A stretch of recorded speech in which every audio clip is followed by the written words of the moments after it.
Tahan yang dari PD. Yang dari PD kalau masuk, tangkap. Itu polisi, amankan itu. Mana tadi? Sosok Kolonel Infantri Ali Imran bubarkan aksi warga kibarkan bendera GAM. Tindakan Komandan Korem 011 Lilawangsa, Kolonel Infantri Ali Imran, membubarkan aksi sekelompok masyarakat yang membawa bendera Gerakan Aceh Merdeka di Lok Seumawe Aceh, Kamis, 25 Desember 2025, jadi sorotan. Adapun Kolonel Infantri Ali Imran menegaskan bahwa Aceh adalah bagian dari Indonesia. Sontak publik mencari tahu mengenai sosok Kolonel Infantri Ali Imran.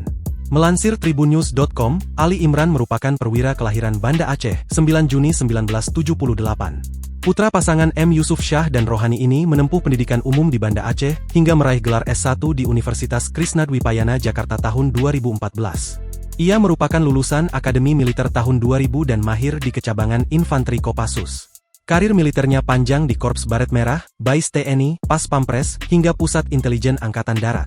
Ali Imran pernah menjabat Dandim 0506 Tangerang tahun 2022 sebelum dipercaya sebagai Danrem 011 Lilawangsa.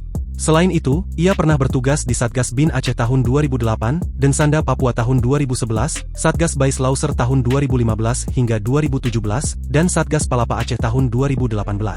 Kemudian, ia beberapa kali menerima berbagai tanda jasa, antara lain Satya Lancana Dharma Nusa, Ksatria Yuda, Wirakarya, dan Santi Dharma 18. Dengan rekam jejak panjang di Kopassus dan intelijen, Ali Imran diharapkan membawa semangat baru dalam kepemimpinan Korem 011 Lilawangsa. Ali Imran tercatat sebagai Danrem termuda di seluruh Indonesia.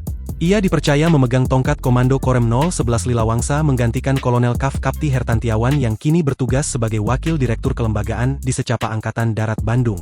Sebelumnya, dalam rekaman video yang viral Komandan Korem 011 Lilawangsa, Kolonel Infantri Ali Imran turun langsung membubarkan aksi massa, Kamis, 25 Desember 2025. Dalam teriakannya, Kolonel Infantri menegaskan bahwa Aceh adalah bagian dari Indonesia. Ambil itu bendera, ini Indonesia nggak ada itu bendera-bendera, tegas Danrem. Putra Aceh itu meminta kelompok warga tersebut membubarkan diri dan menyerahkan bendera kepada TNI. Dalam aksi itu, TNI mengamankan seorang pria dari kelompok tersebut. Dari dalam tasnya, ditemukan sebilah rencong dan sebuah senjata api jenis pistol. Aksi ini sempat mengganggu aktivitas lalu lintas nasional dan menciptakan situasi tegang namun akhirnya berhasil dibubarkan. Sekitar 1 jam setelah kejadian, situasi di lokasi kembali normal dan arus lalu lintas dapat berjalan seperti biasa. Masyarakat setempat mengaku bahwa kelompok tersebut bukan berasal dari daerah sekitar. Download Tribun X sekarang, menghadirkan lokal menjadi Indonesia.